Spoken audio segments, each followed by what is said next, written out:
Oi, gente, tudo bem?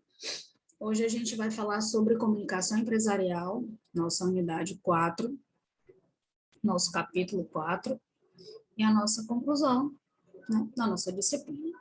A matéria é comunicação oral, apresentação em ambientes de trabalho acadêmicos e em debates. Eu liberei para vocês alguns vídeos do YouTube já, não foram gravados por mim, né, uns outros vídeos, para vocês irem se aproximando do conteúdo dessa aula de hoje. Mas já foi passado na semana passada, para vocês irem se aproximando um pouco mais do conteúdo. É um conteúdo simples, não tem muita novidade, mais difícil é colocá-lo em prática. Na teoria até que é fácil, agora colocar em prática é mais difícil. E aí a gente vai começar a explicar o quanto é difícil colocar em prática na primeira frase da nossa apostila, do capítulo 4, na página 35. Há uma frase muito interessante do Sir George Jessel, que traduz bem o que a maioria das pessoas sentem quando precisam falar em público. E a frase é a seguinte: nosso cérebro começa a funcionar desde que nascemos e nunca mais para, até que levantamos para falar em público. Gente, quem já esteve comigo em sala de aula presencial sabe,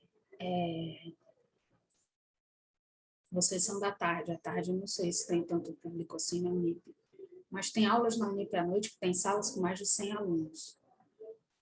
Eu já falei na solenidade da Unip de colação de grau para não sei quantas mil pessoas. E eu lembro a primeira vez que eu falei em público, eu fui apresentar um palestrante. Eu trabalhava na parte de assessoria, né? E eu lembro que eu fui apresentar. Devia ter 100 pessoas, 100 e poucas pessoas, tinha inclusive alguns familiares meus. Era a apresentação de um livro, o lançamento de um livro. E eu lembro que eu fui ler um texto e apresentar. Eu tremia, a minha mão tremia, que eu não conseguia parar. E aí eu tive que colocar num local de madeira, eu parei a folha para poder conseguir não tremer tanto. Eu estava só lendo, não tinha que pensar em nada. Mas você realmente, essa frase é fantástica. O nosso cérebro começa a funcionar desde que nascemos e não para mais até que a gente levanta para falar em público. Gente, se você não sabe lidar com coisa, e a gente só aprende lidando, viu? A gente só aprende indo. Não acho vocês que quando as aulas retomarem, vai ser fácil para os professores estar ali na frente de novo, não. Parece que a gente vai voltar no tempo. Vai dar um nervoso do mesmo jeito que dava lá no início. Porque a gente está afastado há mais de um ano de sala de aula presencial. Então, para mim, no início, foi extremamente difícil estar aqui fazendo vídeo, porque eu estou trancada num recipiente, sozinha, e falando com Deus sabe lá quantas pessoas que depois vão estar me assistindo, ou mesmo quando a aula está sendo presencialmente virtual. Eu estou aqui falando sozinha. Para mim, no início, foi extremamente delicado, foi extremamente difícil, porque eu estava acostumada com a sala de aula presencialmente, o contato com todos vocês. Mas é muito difícil, é muito difícil. Porque você se torna o centro das atenções e aí dá um nervosismo muito grande. Você tem realmente que sustentar, viu? Mas, gente, olha, só o falar bem não é suficiente numa apresentação em público. Precisa-se também organizar essa apresentação preparando-a passo a passo. Ao longo do capítulo, eu vou dando os exemplos de situações que eu já passei no meu começo de carreira que ensinam demais, demais, demais. Primeiro, defina o tema central e o objetivo a atingir. Planeje de acordo com o público a quem será feita a apresentação. Defina quais os recursos serão utilizados. Isso aqui é fantástico, viu?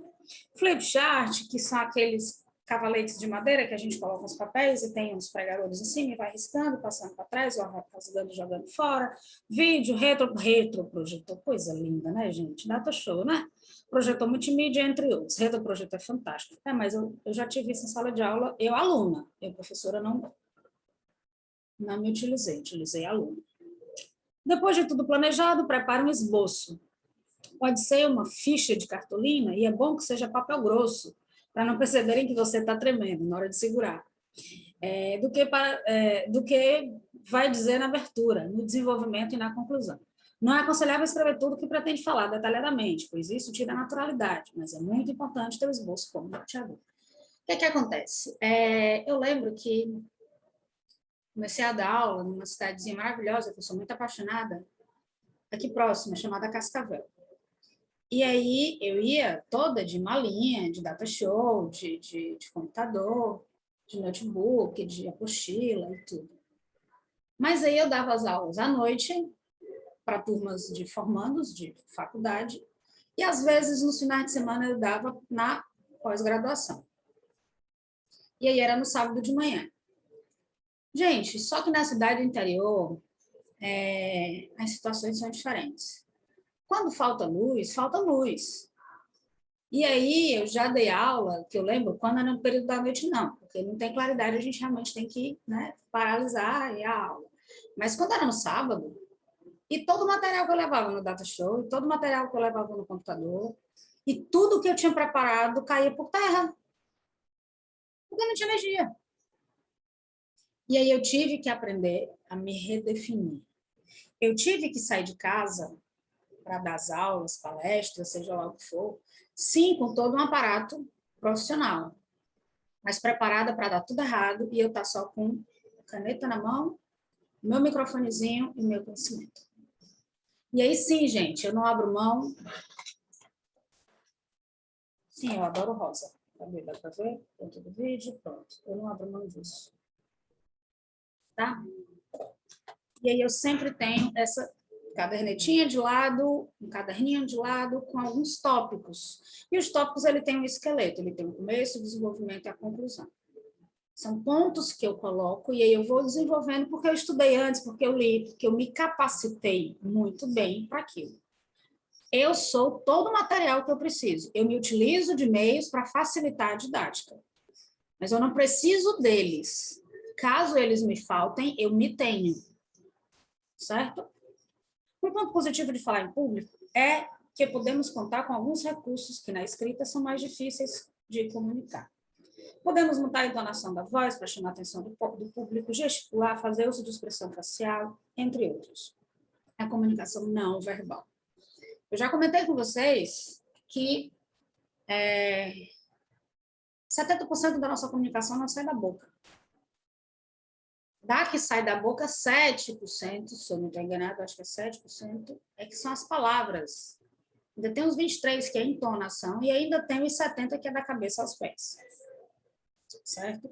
Então, no ato de se expressar em público, é muito mais rico do que na escrita. Na escrita, você tem que ser mais denso, para que quando a pessoa leia, você consiga dizer aquilo que a pessoa não está enxergando com os olhos, ela tem que entender de uma outra forma, absorver de uma outra forma. Por isso que é tão difícil escrever. Tá? A importância da comunicação interna e externa no mundo corporativo é de altíssima importância. A correspondência empresarial é, hoje em dia, não só um meio de comunicação, ela é um instrumento de marketing, pois se insere na realidade de mercado competitivo, em que todas as nuances do comportamento adquirem sentido. A comunicação empresarial é responsável pela imagem da organização perante seu público interno e externo. Quem é o público interno de uma empresa? São seus colaboradores. Quem é o público externo? O consumidor final. Conforme Matos fala em 2004, as empresas, para sobreviverem, precisam comunicar-se. Na verdade, gente, qualquer pessoa, para conseguir sobreviver na vida pessoal, profissional, no mercado de trabalho, precisa aprender a se comunicar. E acredite, se comunicar não é falar. O ponto mais importante do processo de comunicação, a gente já viu no primeiro dia de aula, é saber ouvir. Tá? Com seus clientes externos, consumidores, usuários, opinião pública, sociedade, acionistas, fornecedores, governos municipais, federais, estaduais, concorrentes, com seus clientes internos, funcionários, colaboradores, prestadores de serviços e terceirizados, e com a mídia, meios de comunicação de massas, jornais. E aí a gente tem comunicação interna, empresas e funcionários, comunicação externa, empresa e sociedade, e assessoria de imprensa, empresa e mídia. A gente tem que estar sendo e dizendo que é. O tempo todo. Comunicação interna. A função básica da comunicação é tornar comum, desde os altos mais cargos da empresa até o chão de fábrica. Quais são os planos, as metas, objetivos estabelecidos? E depois disso, vem os passos seguintes, que consistem em envolver os funcionários e levá-los a contribuir para a concretização desses planos e metas. A comunicação interna promove a interação e a integração das pessoas, departamentos e áreas para que todos caminhem na mesma direção em busca do mesmo alvo. A empresa tem um objetivo, ela tem uma meta, ela tem um programa, uma programação, ela tem um ponto onde ela quer chegar. Se ela não se faz explicar sobre, atrair os colaboradores para que todos juntos, formando uma única força, cheguem no objetivo final, ela não quebra, ela não chega lá e ela quebra, porque as pessoas vão se perdendo no meio do caminho. O fluxo das comunicações determina o caminho percorrido pelas mensagens, desde que saem do emissor até chegarem ao receptor. E aí são 3 fluxos. Primeiro, decrescente e centrífugo, que se afasta do centro. Decrescente. Segue o padrão de autoridade das posições hierárquicas, responde pelo encaminhamento das mensagens que saem do top decisório e descem até as bases. Ele vem de cima para baixo e se afasta do centro inicial porque ele é só informativo, ele vem de cima para baixo informando. Depois vem ascendente e centrípeto, que se dirige para o centro, ascendente, de baixo para cima. É responsável pelo encaminhamento aos níveis superiores da organização de informações funcionais e operativas que saem das bases. Então, o centro está sempre na base, sempre na parte em cima. A base que eu digo no chefe, na chefia, na mente. Então, essa segunda, ela é de baixo para cima, com o intuito de levar informações de serviços básicos para a chefia. Para quê? Para que lá na frente venha a horizontal, para que vem de cima para baixo, vai de baixo para cima, tem essa retroalimentação, e aí depois que essas informações se encontram, as decisões são tomadas, e aí vem os planejamentos, os projetos, e aí vem a horizontal, que é, além de permitir grande entrosamento nos grupos do mesmo nível funcional, contribui para o aperfeiçoamento da coordenação. E aí ela já vem no nível horizontal, nivelado, entre iguais. Tá? Redes de mensagem. 2 redes de comunicação permeiam o sistema organizacional, a formal e a informal. A rede formal comporta todas as manifestações oficialmente enquadradas na estrutura da organização e legitimadas pelo poder burocrático. A gente falou recentemente sobre todo esse material formalizado, todos esses documentos formalizados pela burocracia. Mas também temos a rede informal, que não é menos importante. Muito pelo contrário, muitas vezes até mais fácil de se levar. Apesar de não ter registros tão formalizados, é muito mais fácil de se levar a rede informal. Abriga as manifestações espontâneas da coletividade, incluindo aí a famosa rede de boatos, né? É a rádio corredor, os famosos grupinhos em que entra uma informação inicial e a final há um processo de deteriorização gerando distorções. Vamos ter cuidado. Precisa ela ser errônea, ela pode ser leve e real e verdadeira e, de fato, legítima. Não se deve combater nem ignorar a rede informal, porque a oposição pode apenas encorajar o informal contra o formal. O intuito não é desvalorizar, desmerecer. Pelo contrário, a gente pode até enaltecer, só que de forma correta. Esquecer a rádio corredor, tá, gente? Comunicação externa. Ao analisarmos agora a importância da comunicação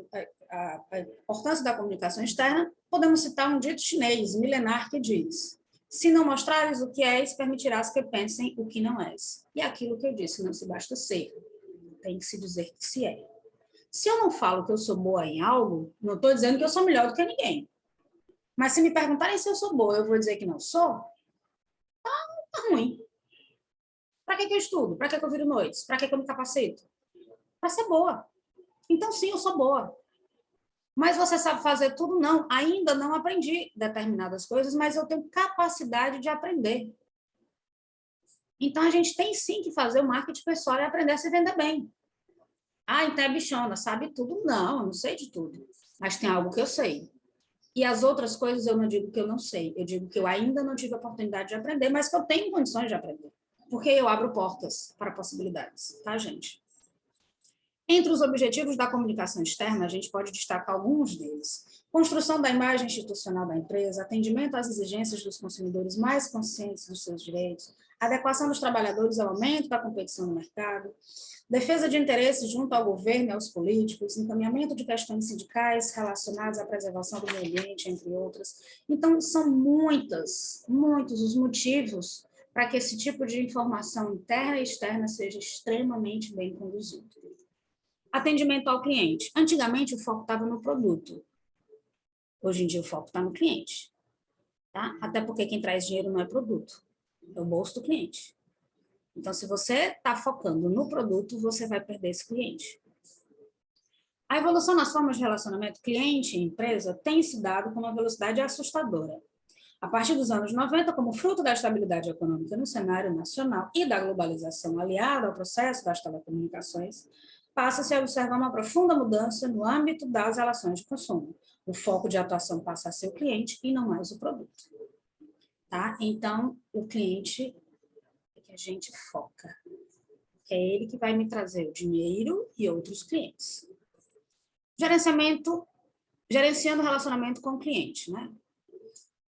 É a denominação do conjunto de estratégias, processos, ferramentas concebidas para viabilizar a utilização das informações a respeito de clientes advindas das diversas áreas da empresa, transformando-as em ações concretas no sentido de satisfazer e fidelizar clientes, rentabilizando ao máximo as oportunidades de negócio dentro de cada perfil específico. Primeira pergunta que eu tenho que me fazer: quem é o meu cliente? Tá? Eu preciso saber, dentro do meu ramo, quem é o meu cliente. Feminino, masculino, os dois. Faixa etária, condição financeira, bairro. Tudo eu preciso saber. Muitas vezes a gente acha que baixando o preço do nosso produto, do nosso serviço, a gente vai atrair cliente. Não, eu vou atrair um cliente que não é o meu. Agora, se eu tenho consciência de quem é o meu cliente, eu posso sim ter o meu valor de produto, ter o meu valor de serviço e esse cliente vai pagar. Mas ele vai exigir um trabalho diferenciado, um produto diferenciado. Tá? Então, muitas vezes, não é baixar o preço, é fidelizar esse cliente e trabalhar com muita perfeição. O SAC a gente já tem conhecido bem, que é o Serviço de Atendimento ao Cliente, esclarece dúvidas, presta atenção e pode até registrar queixa. Ombudsman é um termo, gente, que parece estranho, mas a gente também conhece. Nas empresas, tem a função de defender e brigar pelos direitos do cidadão.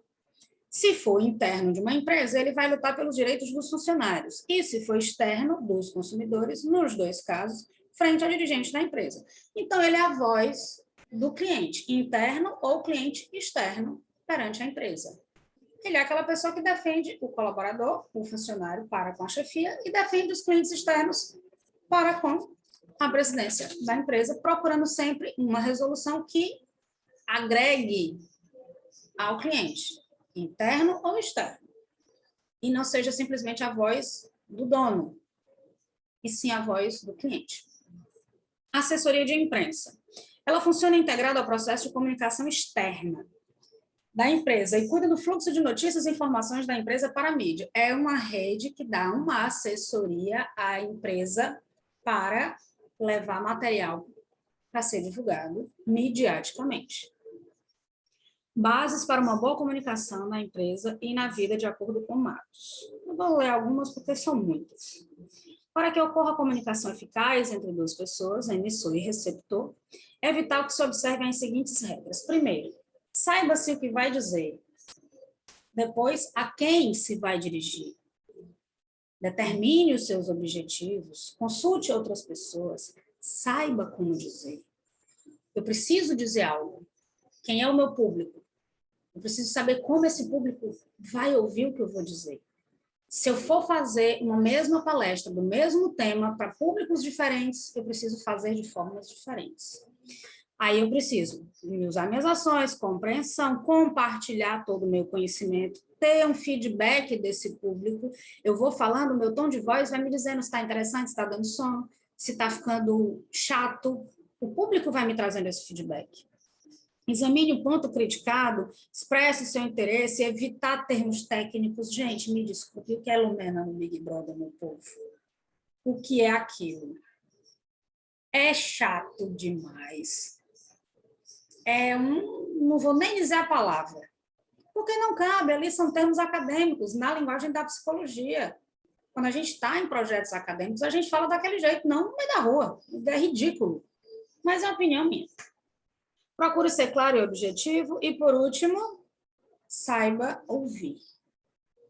Gente, eu acho que o que tende as minhas aulas serem mais leves e vocês, graças a Deus, trazer esse feedback tão gostoso para mim, de que vocês gostam, é pela leveza que eu trago as coisas. Às vezes a matéria é mais densa, às vezes é mais pesada, às vezes é mais teórica, às vezes é mais chata, às vezes é mais divertida, mas eu tento trazer de uma forma que fique leve. E uma outra coisa, eu estou sempre disposta a ouvir vocês. E quem me procura nas madrugadas sabe do que eu estou falando. Eu estou sempre disposta a ouvir vocês.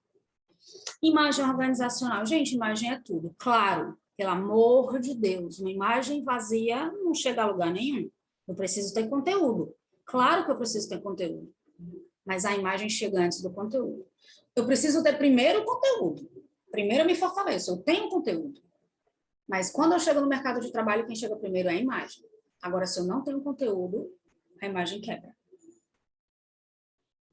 Planeje sua imagem. Saber pensar e planejar a longo prazo, analisar as influências e condicionantes no presente, avaliar os pontos fortes e fracos da empresa, fazer projeções para possíveis cenários a curto, médio e longo prazo. E divulgar a imagem. Público interno, público externo, todos devem saber o que esperar da empresa e o que a empresa espera deles. Tenha um relacionamento direto, próximo com o seu cliente interno e externo. Se o seu colaborador não compra a sua ideia, ele não vende e vai ser o primeiro a falar mal de você. Então, chama, faz uma família, faz uma rede, tá? Comunicação interna, marketing interno, endomarketing. Ela funciona como a base de sustentação para a empresa e para a comunicação externa. Se o meu funcionário não está comigo, gente, ele não recebe o meu cliente, ele espanta. O que eu já vi de gente falando mal da empresa? Porque está com raiva do chefe. Aí acha que falando mal do chefe vai prejudicar o chefe. O que ele não pensa é que o primeiro que vai perder o emprego é ele. E o chefe continua. O endomarketing é toda e qualquer ação de marketing voltada para a satisfação e aliança do público interno, com o intuito do melhor atender os clientes externos. Pensem sempre nos colaboradores de vocês. Sem eles, a gente não chega no cliente externo, tá? Planejamento estratégico. Sempre, né, gente? Traçar rumos a curto, médio e longo prazo para que oportunidades, ameaças ou desafios possam ser antecipados. A gente tem que estar se antevindo a tudo, antecipando a tudo. Não tem como prever, mas tem como a gente minimizar riscos. Ações integradas. Consistente política de divulgação e comunicação interna. Envolvimento dos stakeholders. O que é isso, professora? São partes interessadas, ou seja, qualquer indivíduo ou grupo que possa afetar o negócio por meio de suas ações e opiniões. Qualquer ajuda é bem-vinda. É só isso. Qualquer ajuda é bem-vinda. Tá? Isso implica trabalhar com verdade e transparência em todas as ações da organização. Gente, clareza, leveza, objetividade, praticidade, verdade. Está passando por uma dificuldade? Chama o funcionário. Ele é parte da empresa. Ele é um pedaço da família. Todos ganham. Aí tem um lucro maravilhoso, fica só com o chefe. Não, divide com todos. Todo mundo está ali dando sangue para aquilo. Passando pelo perrengue, divide com todos. O funcionário, ele entra, gente, ele colabora. Porque ele quer fazer parte do processo, ele quer fazer parte do projeto. Acredite, o funcionário, ele trabalha sim pensando no dinheiro. Mas a motivação é outra. A motivação é completamente diferente, gente. O dinheiro tem que estar certinho, mas a motivação vem de outro canto, pode ter certeza. Plano estratégico de comunicação é a solução? O plano por si só, não. Caso seus dirigentes ajam de forma personalizada, personalista e centralizadora, as ações não serão integradas. Consequentemente, haverá um descomprometimento das lideranças com os princípios da moderna administração, que recomenda a ética e a transparência no fluxo de informações e a participação além do engajamento de todos nas decisões da empresa, conforme o nível de competência. O que é que ele traz aqui para a gente? O planejamento, por si só, não quer dizer muita coisa. Ele tem que ser feito e pensado num todo e fazer com que esse todo participe do planejamento. Então, tem que estar bem informado, tem que estar engajado, tem que estar uma equipe sólida. Tirou uma pecinha, ele começa a derrubar efeito dominó. E a gente sabe disso. PICE, ou Plano Integrado de Comunicação Empresarial. É apresentado aqui em resumo da interessante proposta de Roger Carhen sobre como elaborar um plano de comunicação com o objetivo de envolver e integrar toda a empresa, além de criar e manter sua imagem institucional. Então, gente, a empresa, ela precisa sim ter um plano de ação. Para isso, ela precisa de algumas etapas. A primeira, a construção e a preservação da imagem. Sempre tem que manter e preservar a imagem da empresa. E aí vem a importância do planejamento. O que é que ele faz? Ele analisa os problemas em potenciais. Ele faz um feeling. Ele tem que trabalhar com feeling, sabe aquela sensaçãozinha de tô sentindo?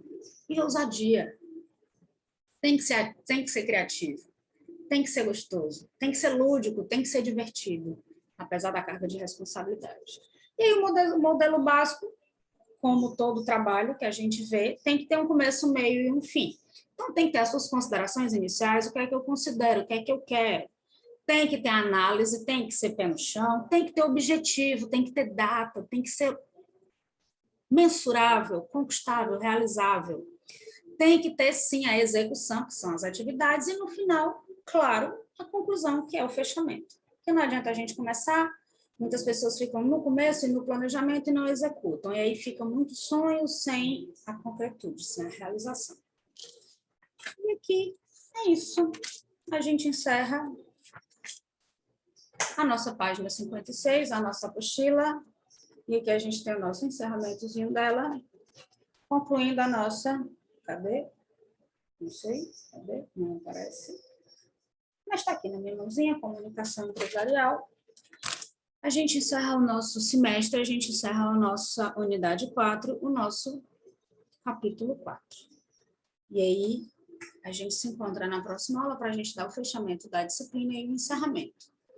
Se alguém tiver alguma dúvida, alguma colocação, como sempre, deixa anotado para que a gente, quando a gente se encontrar, a gente faça esse fechamento, tá, gente? Beijo em todos e fique em casa.